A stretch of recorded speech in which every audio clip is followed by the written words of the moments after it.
નમસ્કાર વિદ્યાર્થી મિત્રો, સ્વાગત છે તમારું આજના એક નવા વિડીયોમાં। જીકાસની અંદર જે છે ઓલમોસ્ટ બધાના મેરિટ લિસ્ટ આવી ચૂક્યા છે, ઓફર લેટર પણ આવી ચૂક્યા છે। તો આજે આપણે વિડીયોમાં જોઈશું કે જેમને ફર્સ્ટ રાઉન્ડની અંદર એડમિશન નથી મળ્યું અથવા એમને ઓફર લેટર સિલેક્ટ નથી કર્યું, એમને સેકન્ડ રાઉન્ડ માટે અપ્લાય કઈ રીતે કરવાનું રહેશે, ચોઇસ ફિલિંગ ફરીથી કરવી હોય તો શું થઈ શકે છે। અમુક વિદ્યાર્થી મિત્રોને એવો ક્વેશ્ચન છે કે એમને ચોઇસ ફિલિંગ કરી છે પરંતુ હવે એમાં નથી જવું અને બીજી કોલેજ સિલેક્ટ કરવી છે તો શું એ કરી શકે છે। ત્યારબાદ ફોર્મમાં ચેન્જીસ અને ડોક્યુમેન્ટ વેરિફિકેશન બાકી હોય તો એ શું હવે કરાવી શકે છે અને ઓફર આવ્યો એમાં નથી જવું તો શું કરવું, એની સંપૂર્ણ ઇન્ફોર્મેશન જે છે આજે આપણે વિડીયોમાં લેવાના છીએ। તો વિડીયોમાં લાસ્ટ સુધી જરૂરથી બન્યા રહો અને જો ચેનલ પર નવા હોય તો ચેનલને સબસ્ક્રાઇબ કરી અને ટેલિગ્રામ ચેનલ લિંક ડિસ્ક્રિપ્શન અને કોમેન્ટની અંદર પિન કરેલ છે ત્યાંથી જરૂરથી જોઈન કરી લો જેથી સૌથી પહેલા અને સચોટ ઇન્ફોર્મેશન જે છે તમને મળી રહે। તો શરૂ કરીએ આજનો આ વિડીયો।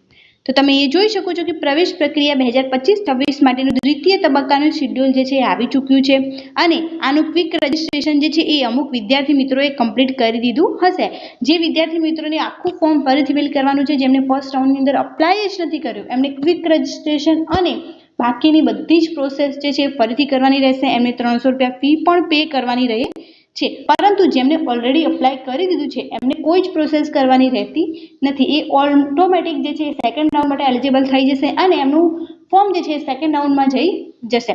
અને જેમને ઓફર આવી હોય પરંતુ એ સિલેક્ટ નથી કરવો તો શું કરવું કે તમારે એ રિજેક્ટ કરી દેવો છે, તો તમારે કોઈ જ પ્રોસેસ કરવાની રહેતી નથી, ઓટોમેટિક એ ઓફર જે છે એ રિજેક્ટ થઈ જશે અને તમે સેકન્ડ રાઉન્ડ માટે જે છે એલિજિબલ થઈ જશો। તો આ રીતે તમે રાઉન્ડ 2 ની અંદર જે છે અપ્લાય કરી શકો છો। અને આ રાઉન્ડ 2 માં તમારે ક્યાં સુધી જેમને ફ્રેશર હોય એમને ક્યાં સુધી અપ્લાય કરી દેવાનું રહેશે, તો એમના ફોર્મ જે છે એ 29 તારીખથી જે છે 6 વાગ્યાથી શરૂ થઈ ગયા છે ફોર્મ ફિલ કરવાના અને 13/6/2025 સુધી તમે આ ફોર્મ જે છે ફિલ કરી શકો છો। અને ક્વિક રજિસ્ટ્રેશન ફી, પ્રોફાઇલ, શૈક્ષણિક માહિતી ભરવી અને યુનિવર્સિટી કોલેજ પ્રોગ્રામ મુખ્ય વિષયની પસંદગી કરવી, આ બધી જ પ્રોસેસ જે છે એ તમારે 13/6/2025 સુધી જે છે કરી દેવાની રહે છે। ત્યારબાદ ઓનલાઈન અરજી ચેક કરી જીકાસ પોર્ટલ પર સબમિટ કરવાની રહે છે। તો આ બધી જ પ્રોસેસ તમારે 13/6/2025 સુધી કરવાની રહે છે અને આનું ફોર્મ કઈ રીતે ભરવું એનો વિડીયો જે છે ઓલરેડી ચેનલ ઉપર અવેલેબલ છે।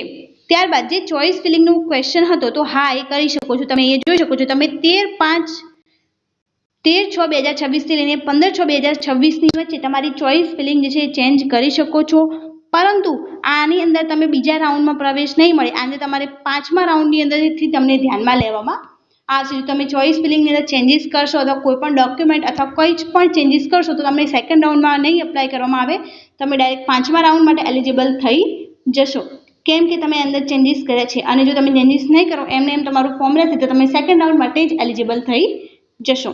અને તમે અંદર કયા ચેન્જીસ કરી શકો છો, તો અગાઉના પ્રવેશ રાઉન્ડ 1માં 4મા યુનિવર્સિટી કોલેજ ખાતે કન્ફર્મ કરાવેલ પ્રવેશ રદ કરાવેલ છે, તમે કોઈ પણ યુનિવર્સિટીમાં પ્રવેશ કરી અને પછી રદ કરાવેલ છે તો તમે ડાયરેક્ટ 5મા રાઉન્ડ માટે એલિજિબલ થાવ છો, તમે સેકન્ડ, થર્ડ અને ફોર્થ રાઉન્ડમાં તમે એલિજિબલ થતા નથી। તેમનો પ્રવેશ ઓનલાઈન અરજીમાં ક્ષતિને કારણે યુનિવર્સિટી કોલેજ દ્વારા રદ કરવામાં આવેલો હોય અથવા તેઓ પ્રવેશના તબક્કામાં 2માં ભાગ લેવા માટે તેમની યુનિવર્સિટી કોલેજ પ્રોગ્રામ મુખ્ય વિષયની ચોઇસ બદલવા ઈચ્છતા હોય તો એમને જે છે ડાયરેક્ટ 5મા રાઉન્ડની અંદર મોકલવામાં આવશે।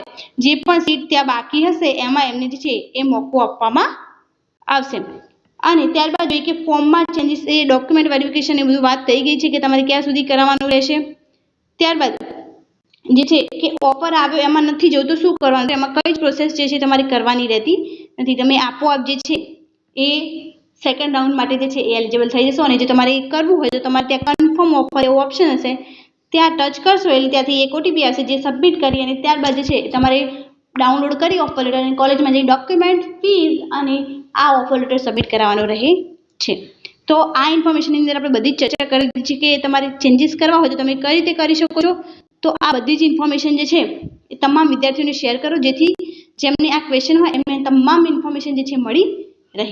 Thank you so much for watching.